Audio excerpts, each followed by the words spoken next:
Welcome to the Healthy and Wealthy and Wise podcast with global sales trainer and professional speaker, Lois Kofi.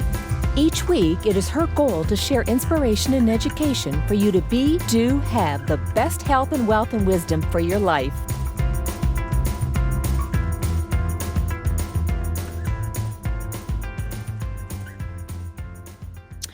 All right. Well, great morning, great afternoon, great evening, wherever you guys are tuning in here at the Healthy and Wealthy and Wise show. I am Coach Lois. I am here every week to talk about how you can live your best health, your best wealth, your best wisdom as a sales professional, entrepreneur. And this month, we're wrapping up, although it's always going to be a conversation that will be continuing on as this world turns. This is Suicide Awareness Prevention, mental health focused month. And we've had 3 guests prior to this that were very, very powerful. So if you guys have been tuning in, or if not, you're just finding us for the first time, you guys definitely will want to be checking in with those previous guests. And today's guest will definitely be amazing because Dr. Moine is someone that I've been admiring from afar for a few years now through one of my other sales connections.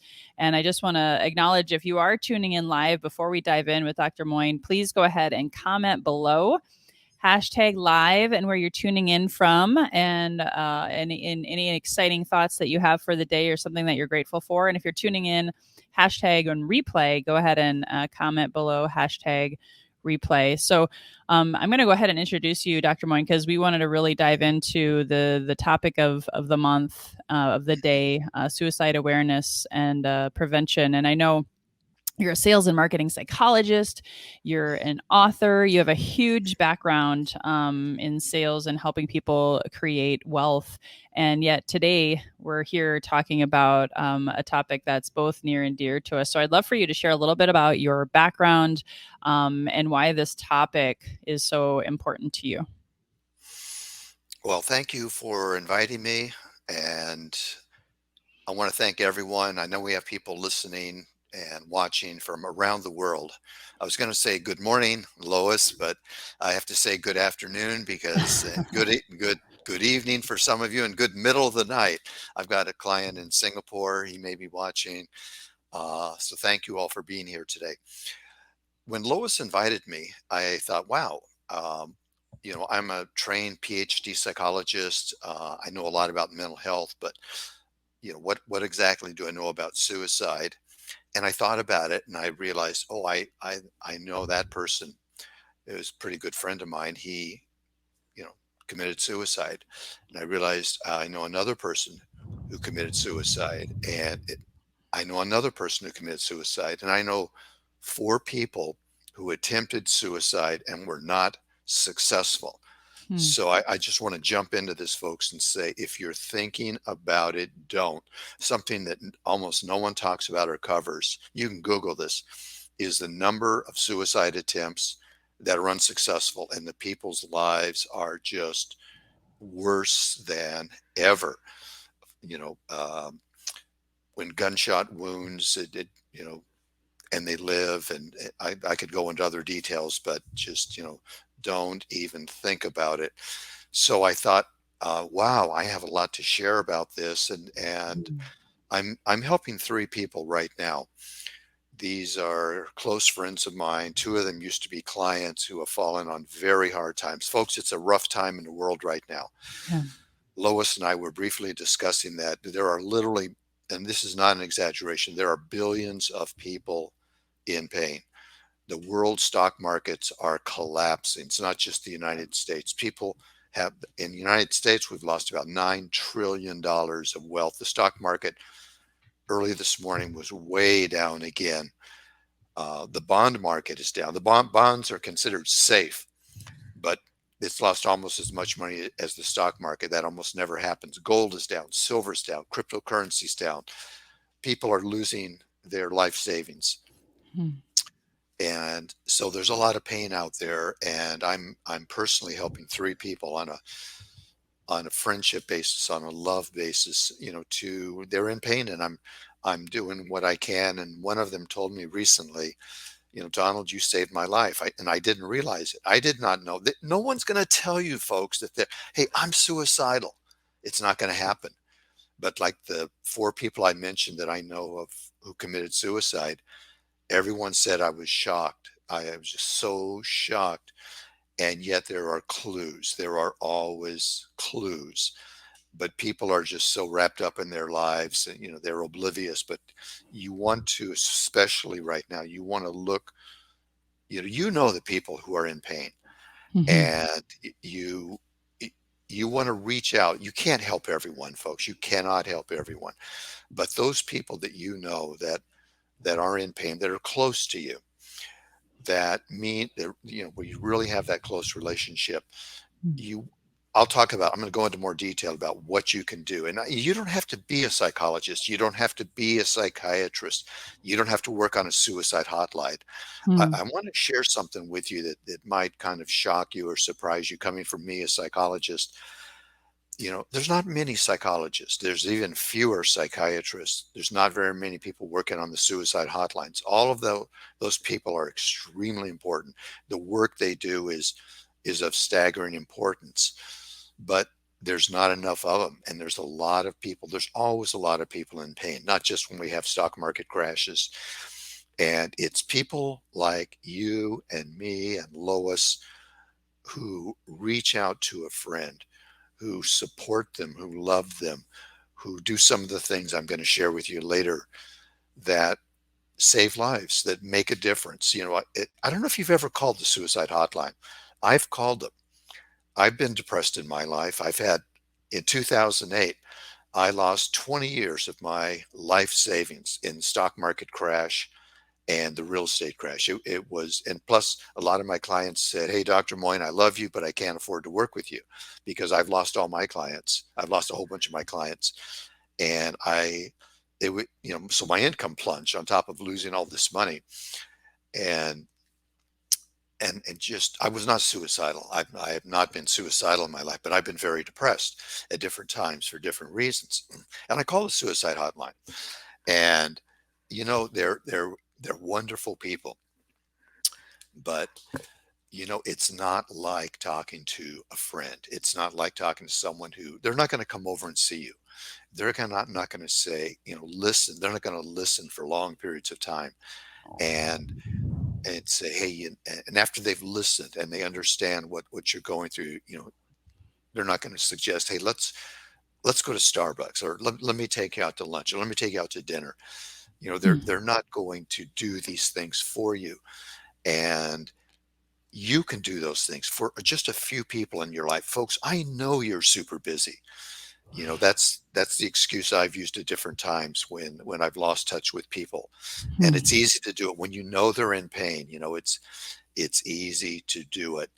But I have a friend on the west coast of Florida. I have several good friends and clients in Florida, and I have one in particular on the west coast of Florida who's going through hell in his life right now. Mm. Before the storm, before Hurricane Ian, he was going through hell in his life. I'm not going to go into any personal details, and I have been for months reaching out to him, no charge. This guy used to be a client, very, very good client of mine, but it's just, I'm doing what I can to make a difference, and he's persevering, and there are going to be better times ahead.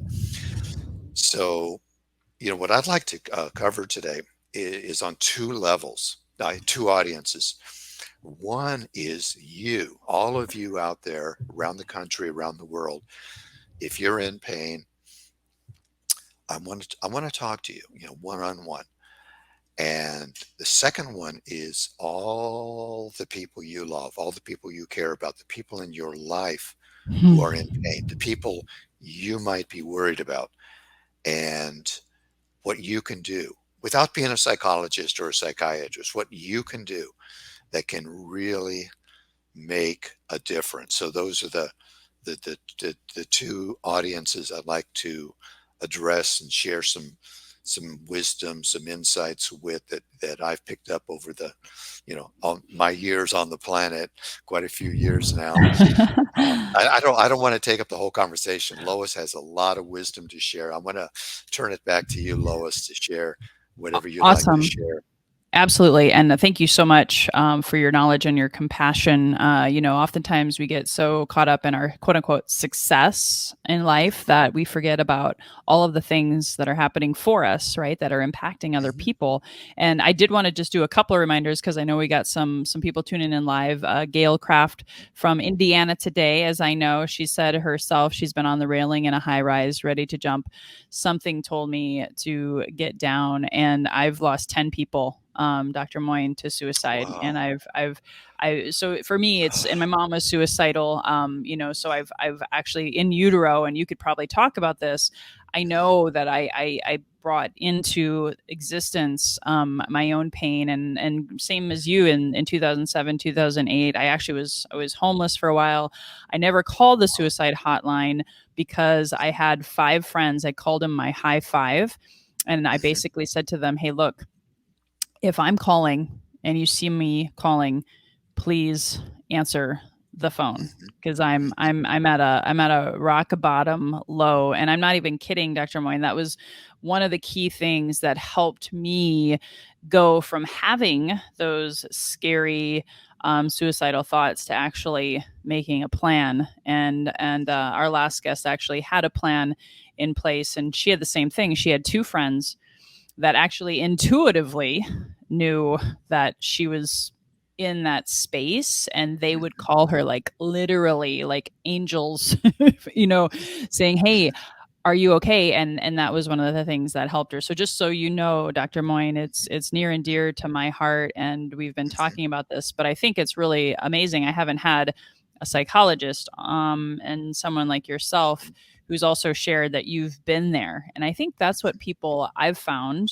And Mhm. then I want to turn it back over to you in any wisdom that you want to share. But I found the number one reason for me and a lot of my friends who've openly talked about this, and I do believe my friends who did choose to go that path of suicide and were unfortunately successful, they taught me something that I really want to share today, is that we always feel alone. We feel separate.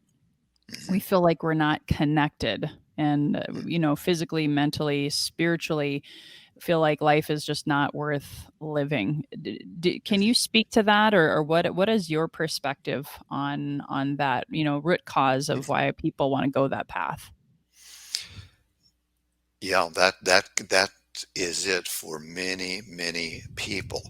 It's deep, deep disappointment. It's alienation. It's ennui. It is when you get into deep depression, nothing matters. You have your favorite meal, and you don't taste the food. It tastes like just sawdust. You listen to your favorite music. It doesn't bring you joy.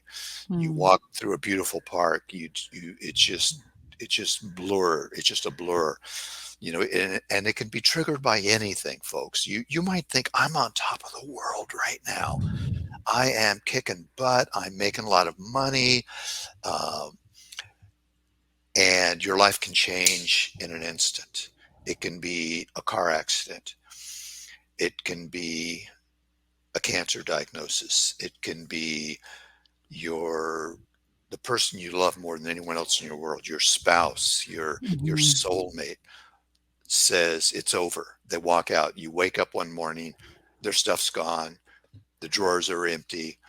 It life can change so quickly. So don't tell yourself this does not apply to me. I'm exempt. I'm something special, because I've worked with some very, very wealthy people, and I've seen like the gentleman I mentioned in Florida. I started working with him. I'm not even going to say the field. He said he was making about $1 million a year, really good income. And I was working with him as a sales psychologist, sales and marketing, and we grew his company. We did all kinds of creative, innovative things with sales and marketing psychology, and we grew it up to the point where he made $10 million a year in his best year. He had a private jet.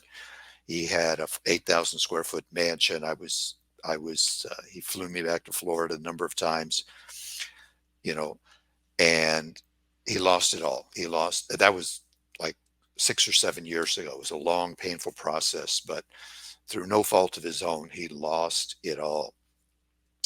And, now he's living in a rented house that's in one of the areas in Southwest Florida most heavily hit. I haven't been able to reach him, by Hurricane Ian. So your life can change in a moment for a variety of reasons. No one's exempt. There are police officers who commit suicide. A lot of them do, actually, because they have access to guns. If you're, I have to say this, folks, I support the Second Amendment. I think people should have the right to, own firearms. But uh, if you have, if someone close to you, someone you love, someone you really care about has a firearm, and they're deeply depressed, you need to talk to them about it, talk to other family members. You need to, at least temporarily, try to get that weapon away from them, because it's just so quick and so easy, to kill yourself with a gun, as compared to, stabbing yourself with a knife, or doing, other things. So what causes that kind of pain?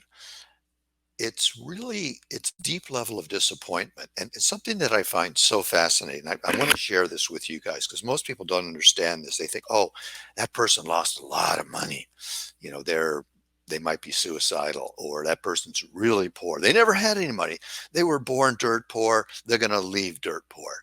It doesn't work that way, folks. Psychological pain is caused by the gap between your expectations in your head and what your outer reality is. Some of the most miserable people I know are some folks I've known in Beverly Hills, in other very, very wealthy areas, Manhattan Beach, California, New York City, who had a lot of money and lost a fair amount, but they still have a lot of money. They have millions, but their friends have much, much more. And it's that gap that causes so much pain. I had an assignment in Louisiana. I was working with an oil and gas company, and they were doing these little oil wells out in the bayou. I mean, it was dirt roads. People were really poor. I mean, they lived in like houses where you know, just that were shacks, and walking barefoot down dirt roads. And we would go out to these restaurants there that were like in barns. And I met so many happy people there. I had such a good time down there with those people.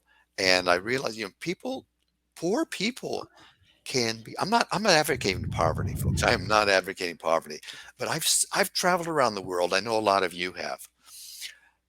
If you've been to third world countries, I mean, there are a lot of happy people there. And there are a lot of miserable people here in the United States who have a fair amount of money, but, oh, my car's not good enough. And, all It's the the games. comparison. It's the comparison, right? The Yeah, keeping up with the Joneses, you have to exactly. have X amount in your bank account or your retirement to be something, right? Don't you think? Exactly, exactly. And one final thing I want to introduce you to, and we'll move on to another topic. There's something psychologists know. It's called the frustration aggression hypothesis. You think, well, if you look at riots, so-called riots in the United States, the Watts riots, wherever the riot might have been, you think, oh, these people are desperately poor, that's why they rioted. No. If you go to Watts and you go to Compton. Um, I had a client in Compton, actually a very big company. There's some real nice parts of Compton, folks. And the problem is, to get to Compton, you have to drive through high income areas. So the people who live in Compton and live in Watts, East LA, the way you get there is you drive through rich areas. It frustrates the hell out of you. It's the gap between what you expect in life and what you have. And so, what are the solutions I want to share with you? If you're in a lot of pain, stop the comparison game. It's a losing game. We all do it, but you need to tone down the volume, folks. It really doesn't matter. One of the saddest things to me, I was making a point earlier that anyone, every group in America is vulnerable to suicide. There are priests who commit suicide, ministers who commit suicide, lawyers, a number of lawyers commit suicide, doctors I knew a doctor who attempted suicide, was not successful, and it ruined her career, not because of and no one knew about it, but because of what it did to her health. And it was such a shame. It just totally ruined her career and wrecked her life in a lot of ways. So you have to stop the comparison game. And Lois and I were talking a little bit before the podcast about transformation, which is really big in both of our lives. When I was at the University of California, I studied world religions along with psychology. And religion was the way I see it, it was the original psychotherapy. And it's still very valuable now that we have psychotherapy. Religion can heal the soul. It can give meaning to life. It can explain, why do bad things happen to good people? And it can give you hope. It can give you hope when nothing else gives you hope. I'm not going to talk about religion today, but I was raised in a certain religion, which is still meaningful to me. I'm a Christian. It's a funny thing. Most of my business partners have been Jewish. A lot of my good friends are Jewish, but Christianity still is very important to me. But Buddhism is also really important to me. It helps me make sense and deal with this insane world that we're in. And you can, and that's meditation, the practice of meditation, mindfulness, detachment, letting go. And one of the saddest things of all, and I'm going to turn it back to Lois, is that children are committing suicide. You guys have seen this, you've read it, you see it on TV, and one of the reasons is social media. There are kids in elementary school who have committed suicide. It's so tragic. Their life is just beginning. But, the relentless comparisons on social media. I'm not pretty enough. I don't have, pretty enough clothing. I'm not skinny enough. I'm not tall enough. I'm not this enough. I'm not that enough. One of the best things you can do for yourself, one of the best gifts you can give yourself, is to give up the comparison game as much as you can, and just try to find joy in every day, and just in the little things in life. The funny thing is, it's not the real big things. It's not flying to Paris, for a vacation that's going to make you happy, or buying a yacht or a big boat. That can make you incrementally happy.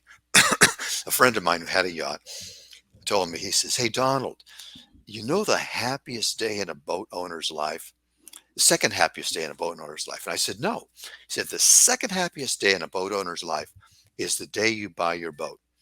I said, "Well, what's the first happiest day in the boat owner's life?" He said, "The day you sell your boat, because it's a money pit. It's a maintenance headache." So that gave me a different perspective on that.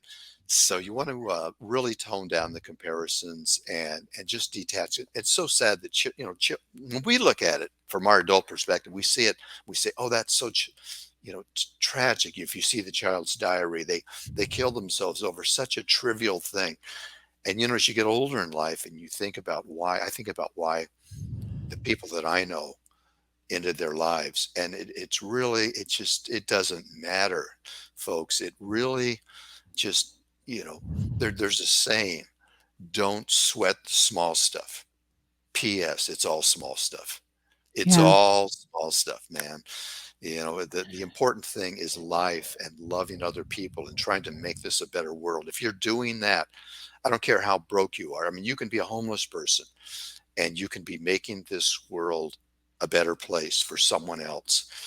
And, your life has meaning. I want to share something with you. I want you guys to write this down. God does not make mistakes. God does not make mistakes. If you're really depressed, you feel like, "I'm a mistake. I'm a screw up. Man, I screwed up. Why did I do that?" There's a thing in Neuro-Linguistic Programming. I'm not going to get into how it works, but it's called anchoring. I want you to put your hand on your heart. Put your hand on your heart and say this say it out loud. Everyone around the world, say this out loud. "I am not a mistake. I am not a mistake. And let's say it in a positive way. I am a gift. I am a gift. God made me. I am a gift. I have value. Say that one more time with feeling. I I have have value. value. Doesn't that feel great? And when you're really depressed, you feel like you have no value, no one's going to miss you, and that's really the biggest lie in the world. So many people are going to miss you. There's a saying that when you kill yourself, you die once. The people you leave behind die 1,000 times because they keep wondering, what did I do wrong? Why wasn't I enough? Why didn't they want to live for me, live with me, share life with me? They die 1,000 times. Lois, I want to turn it back to you. Yeah, gosh, that was so much because I could go in 5 different directions right now. So hold on one second. I do want to remind people, hit the share button if you see value in this Mhm, show and in this topic today. We're going really, really deep. I do want to acknowledge I have multiple questions for you, so I mhm, hope we can get to those. But I do want to mention Gail shared when she was the one who said she was on a high rise ready to jump. She was feeling disempowered. I want to speak to that, and then I want you to share anything else. But I do have some really okay, powerful questions that I think will really jive with my audience. So okay. I know a lot of times when people are disempowered, this is me speaking to my own mental health journey, is I gave my power away to, Mhm, and I'm going to say it, and this is going to be part of my questions after, is I gave my power away mhm, to religion. I gave my power away to a lot of external people, my mhm, parents, my environment, my quote unquote sales mentors, and people mhm, who I had surrounded myself that were all about the money. And so when I lost all my money, I mhm, gave my power away to money too, because when I was homeless in that 2007, mhm, 2008 crash, I mhm, had put all of my value and given all of my power away to all of these external mhm, factors. Okay. And I see that a ton in what you said about comparison.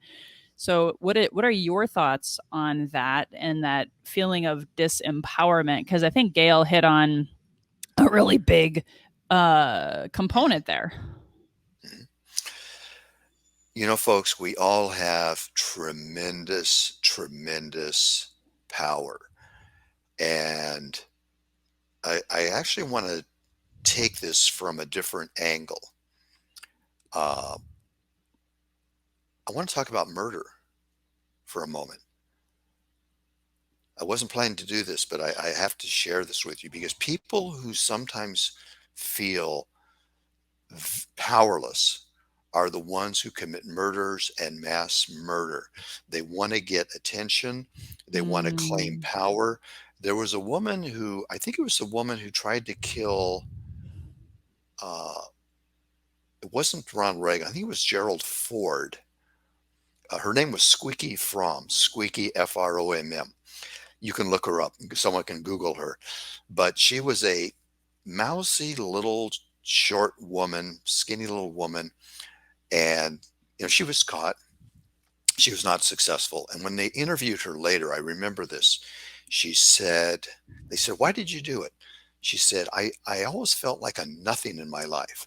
I didn't matter. I didn't have any power. And I wanted to do something to express my power. When people feel powerless, they do crazy things, and you always have a tremendous amount of power. You just need to realize where your power is, how you can claim it in a positive way. I want to share with you. I love stories. I love stories and metaphors. Every great world religion, they teach with stories, metaphors, parables. And I just remembered this one. I hadn't thought of it for years. But this is a story about a prisoner in a prison who wanted a cigarette. The guard outside, this is a few years ago when I guess you can smoke in like this in prisons. And the guard outside was smoking a cigarette and was his favorite brand of cigarette. So the prisoner said, hey, George, can you share a cigarette with me? And the guard looked at him and thought, "No, this powerless prisoner in here. No, I'm not going to share a cigarette with you. Um, and George asked again and again. The guy goes, "Look, I'm not going to." And he blew smoke in the prisoner's face. And the prisoner thought, man, I don't have any power. I'm not going to be able to get a cigarette. But then he thought of something. And he said, George, I'm going to get you in a lot of trouble if you don't get me a cigarette. And George, the guard, said, how could you possibly get me in trouble? You have no power. And the prisoner said, George, you see this head? And George said, yeah. He said, you see that concrete wall? George said, yeah. He said, I'm going to pound this head.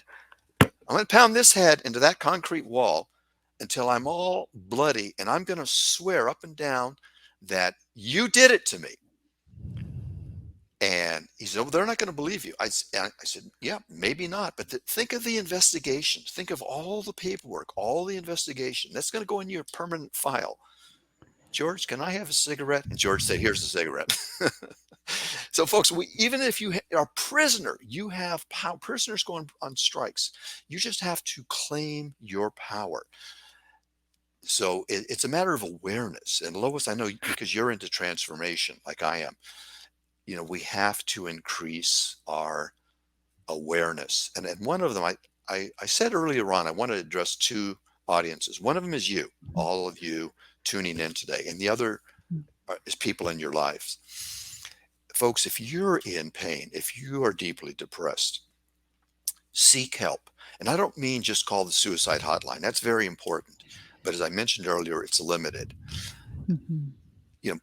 What I mean is see a psychologist, see a psychiatrist, use up every mental health benefit you have. And if you need more, appeal it, apply for more.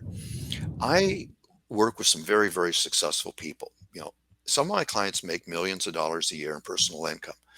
And I want to tell you a secret that, if you knew them, you saw how they lived, where they lived, the cars they drive, their businesses, you would never know this. Some of them have, I'm thinking about two of them right now. They're working with me, a psychologist. I help them with the business, rapidly growing their business. That's what I specialize in, making money, helping them make money. But I also help them personally because I'm a psychologist. But they also have a Ph.D. psychologist, a full-time therapist they work with, not full-time, a therapist they work with. They see a psychiatrist, and some of them are on medication. Because sometimes if you have a slight biochemical imbalance, it can just wreak havoc to your mental health. And some of them are seeing a priest, a rabbi, a minister. They're high maintenance. And the way I equate it, I think in terms of metaphors and word pictures, they are like a 600 horsepower supercar, a 12-cylinder supercar that's missing on one cylinder. And you know what? If you've ever seen a car like that, a Lamborghini or whatever, if it's missing on one cylinder, it can barely run. They're high maintenance. And that's the way some of you are. You're superstars, man, but you're high maintenance. Never apologize. Write this down in your notes. No shame. Seek all the help you need. I'm a PhD psychologist. I've seen psychologists. I've seen psychiatrists.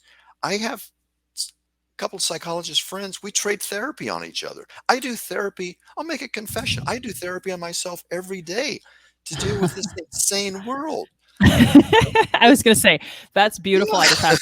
I have to give you a shout out because that's the thing that was hurting me, Dr. Moine, when I was going through deep depression, dark night of the soul, is I felt alone and separate. We talked about that earlier, but to take it ahead was a lot of people wear this fake it till you make it mask.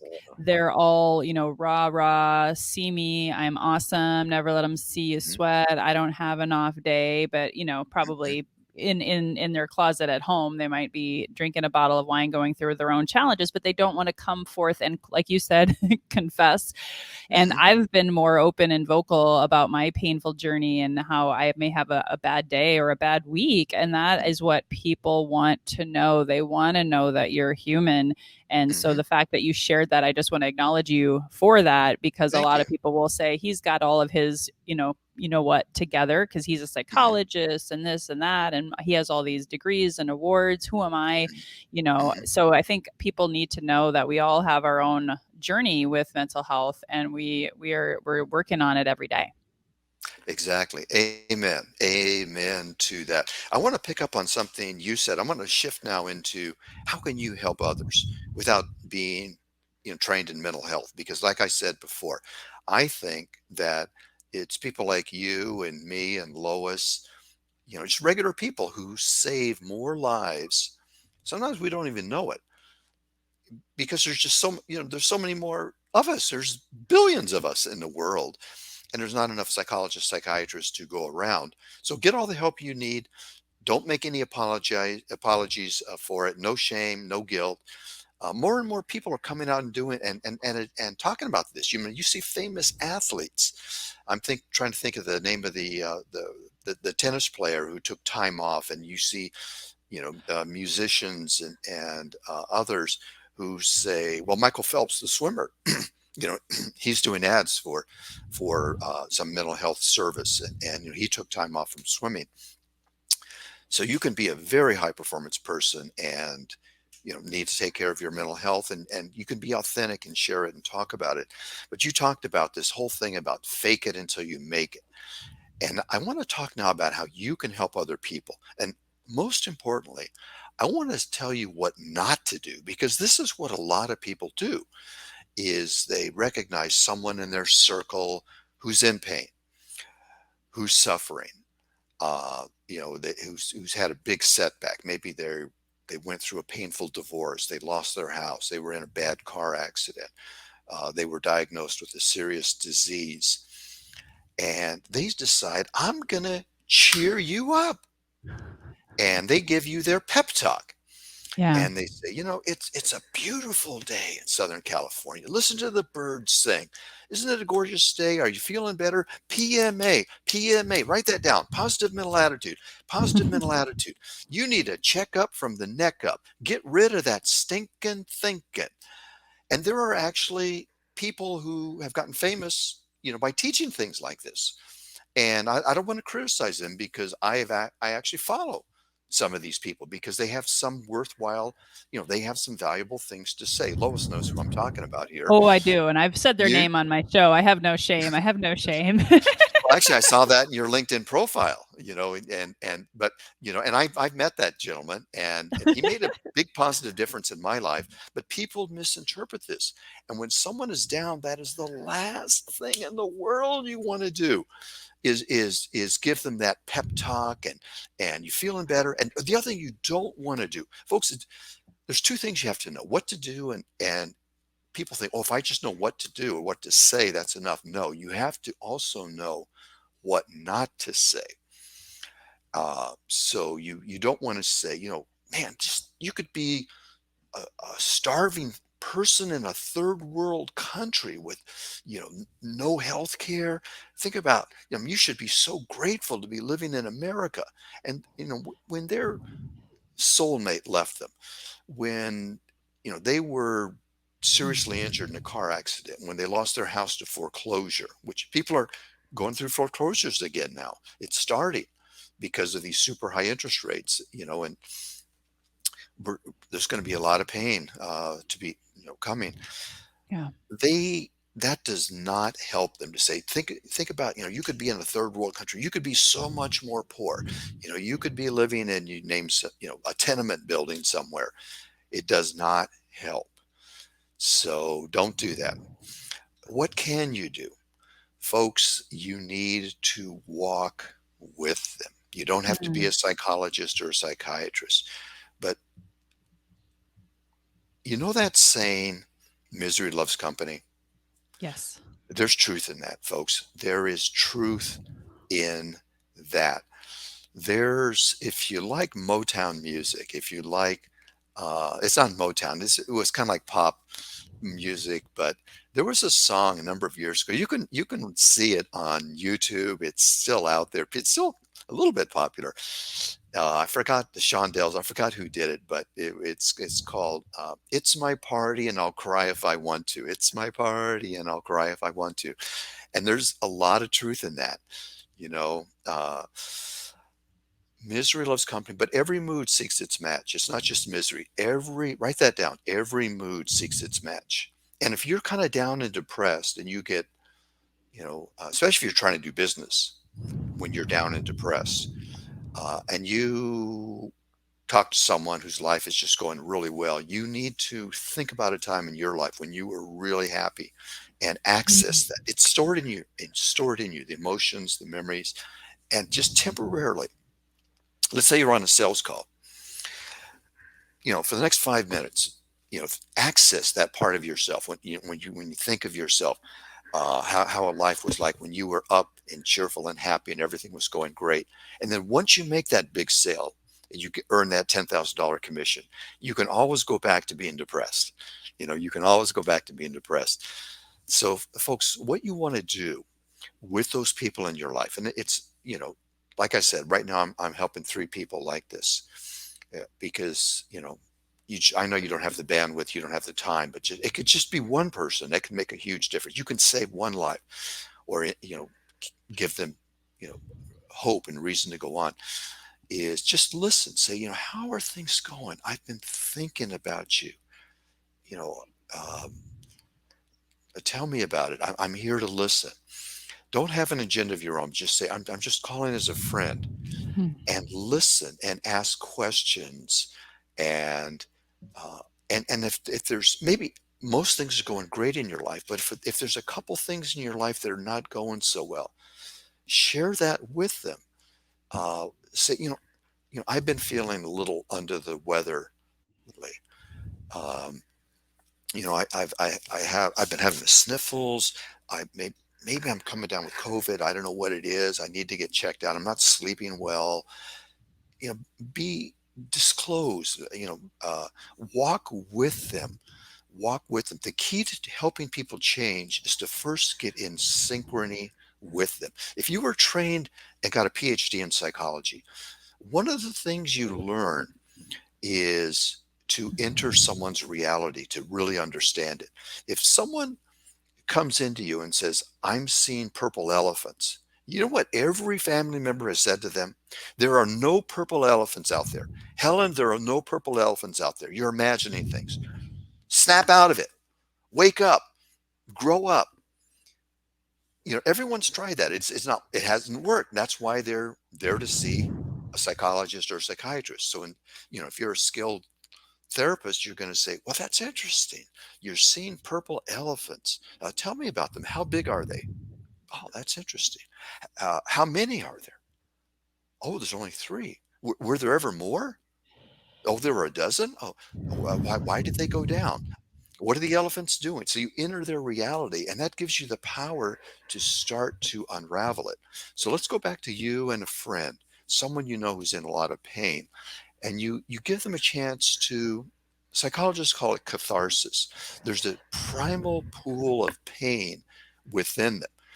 Give them a chance to drain it out, because so many of their friends cut them off. So they have to bottle it up, and the pain just wells up. Give them a chance to drain it off. So you get in synchrony with them. It's like two friends walking down the street together. You notice how you get in synchrony with your friend? Left foot, right foot, right foot, left foot. So you get in synchrony, you're walking together. And what are you likely to do if your friend speeds up a little? You're likely to speed up, or if they slow down. But the key, folks, or if you speed up, they're likely to speed up with you. The key, folks, is you first have to get in synchrony. Because if you just start running off, they're going to say, hey, dude, slow down. Where are you going? Get in synchrony with them emotionally. And then when you change, they will change. And here's how it works. It's like, you share a few things in your life that are not going that well. They don't have to be big things, but I'm feeling a little under the weather. I'm not sleeping too well. And then you say, tell me more about what's going on in your life. Are there any positive things? Are there any things you're enjoying? So you start moving them in a positive direction. And if you're with them physically, try to get them out of the house or get them out of the office, because one of the characteristics of deeply depressed people is they become housebound. They don't see people. And once you get in synchrony, you can suggest something like, I was thinking that it might be nice to go to Starbucks, go for a walk around the mall, uh, go out to lunch. It's about lunchtime. Can I take you out to lunch? Hmm. And it's this is, I know it's a little thing, folks, but it's little things that make a big difference. As I said earlier, it's not buying a boat, it's not, flying off to Bali, it's, or some exotic location that makes people real happy. It makes you happy. I've been to those, I've been to Paris, I've been to Bali. It makes you happy for a while, but there are depressed people there. I mean, you could be at a five-star hotel, you look around. I'm a people watcher. I love to watch people. I have to, prevent myself from not staring because I just find people so interesting. And you can see people are depressed everywhere. They're looking down, their breathing is shallow, their shoulders are slumped. If you just look at people, it's, in the finest of surroundings. So what can lift people up is small pleasurable things on a regular basis, every day. You actually want to schedule in small pleasurable things, and that's when people have small pleasurable things on a regular basis, that is what leads to actually more happiness than these really big spectacular things, although that can make you happy too. So I want to turn it back to Lois and have her share some thoughts. We're probably coming up on our Yeah, we're right time. at that 45-minute mark. I can't believe it. It's just Wow. flown by. And I love how you broke it down as to how do you take care of yourself first? Because you Mhm. got to put your oxygen mask first, right? You've got to love yourself. You made a good point about misery loves company. That is also a difficult thing. If two depressed people are getting together, they're only what you focus on expands, right? Mhm. So the more you can reach out in your own healthy state of mind. So by taking care of yourself first, you're going to be able to shift positive things for those other people as well. And you can't give from an empty cup, So that's what I've learned. I had to go in a cocoon when I was going through my own journey of mental health and dark night of the soul, dark night of the mind. Mhm. Just in the past 18 months. And so I came out of that cocoon now ready to really give. And those are my quick announcements, Dr. Moine. And then I have one final question for you Mhm. that I always ask at the end. And if there's anything else you want to share, I know we've gone Mhm. over our time, but I know it's a very, very important topic for both of us. Mhm. So part of my own coming out of the cocoon, you guys, was, I shifted the focus heading into 300 episodes of my podcast. You're going to find more conversations about mental health, physical health, spiritual health, because to me, that was the root core healing that I got to do in order to be the highest and best version of myself. So here at Healthy and Wealthy and Wise, that's our mission for you. So I have a new Healthy and Wealthy and Wise subscription, super low cost. That's my give back to the world for what I learned by putting my oxygen mask on first and by really doing a deep dive and asking for help, being vulnerable and open to receive that help was also a huge lesson for me. So the subscription gives you 4 classes a month where we tune in and we meditate and we go through some processes that I now coach on to help you self-discover those root wounds that maybe where you're coming from. The comparison for me was coming from the not enough wound, and there's a whole lot of other stuff. So if you guys check out the show notes, I'll have my subscription link for this amazing Healthy and Wealthy and Wise, just to really give back to you as my podcast community, and then also in October, I'm having a 5-day heal your relationship with money challenge because my not enough wound came from a lot of abandonment. And a lot of that, believe it or not, came from the Great Recession. It triggered my abandonment wounds from my childhood. And then when that money was poof, gone overnight, multiple 6 figures, and then quite opposite in debt, I really had put my value on money. So working on healing that not enough wound helped heal my relationship with abundance and money. And I got much, much, much, much more back into what that means for me. And now my life is filled with joy, bliss, and abundance. And that's what I want for you. So I'll put that link in the show notes as well. And so turning it back to you, Dr. Moine, is there anything last brief that you want to share? And then I have one closing question for you. You are awesome. I want to share that. You are awesome. I had heard about you through a mutual friend, and I'm grateful to be on the show. Folks, look for things every day. I keep a gratitude journal. I write down little things I am grateful for every day, and it's very therapeutic. It's very therapeutic. Um, if you're not connected to me on LinkedIn, I'm not on Facebook, I'm not on anything else, and I only joined LinkedIn 2 years ago, and I have like 9,500 wonderful connections with people around the world. Let's connect on LinkedIn and practice some of the things you learned. By the way, Lois, if you saw my head looking down here, I took a whole bunch of notes on, I hope you guys are taking notes uh, on the insights, the nuggets of wisdom that Lois shared. So thank you, Lois. So I'm going to turn it back to you. Awesome. And I don't know who this is, guys. I apologize. If you were on LinkedIn or YouTube, I would know who you are. Facebook doesn't always let me know your beautiful face and your beautiful name. So someone asked, will any replay be available after this? So yes, you must not be inside my Healthy and Wealthy and Wise community. So first of all, just like find Dr. Moine, and I'll put your profile in the show notes, okay, Dr. Moine, because I want Okay, people to great. find you and connect with you on LinkedIn. You can live stream these shows on LinkedIn, YouTube, and several locations on Facebook. The favorite one, of course, is inside my Healthy and Wealthy and Wise Facebook community. The replays are always in there.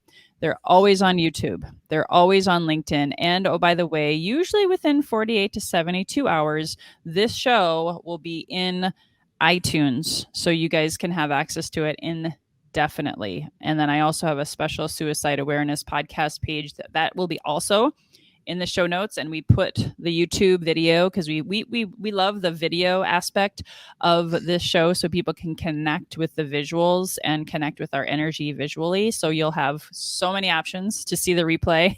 You might be a little overwhelmed by the options, but follow me, follow Dr. Moine. We'll have it on all of those places. So thank you so much, Dr. Moine. I do have one last question, and I cannot wait to hear your answer. I close my show with this question for every guest. And the question for you is, what is your definition, or what meaning do you give to the phrase healthy and wealthy and wise? What does that mean to you? You know, I'm a student of linguistics, and there are some things that I parse and I go down into what's called deep structure, and there are other things I just take on an intuitive, gut level basis and what it means to me that day. Health means strength, it means energy. It's very important to me. I exercise every day, especially as you get older, folks. When you're young, you just have boundless energy. But as you get older, I'm seeing, friends of mine. I've had, I lost a very dear friend about 3 weeks ago. I do a Mm. lot of work with financial planners. This guy is a giant in the financial planning community. He's won like every award. I did over 50 seminars with him. Uh, he had the energy of three men, and he died at age 65, and it shocked everyone. So you don't know, how much time you have, and that's why it's so important to make the most of Mm. each day.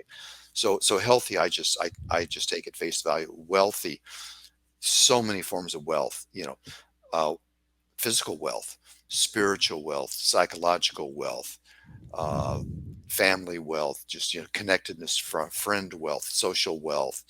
Um, uh, we could do a whole podcast on definitions of wealthy, but really the money, the lucre, the coin is a very superficial type of wealth. I long ago, I was in my 20s when I outgrew being impressed by, I'm just maybe a tiny bit impressed if someone has a Rolls Royce or a fancy car. But I mean, that just if they try to show it off, it actually lowers my opinion of them.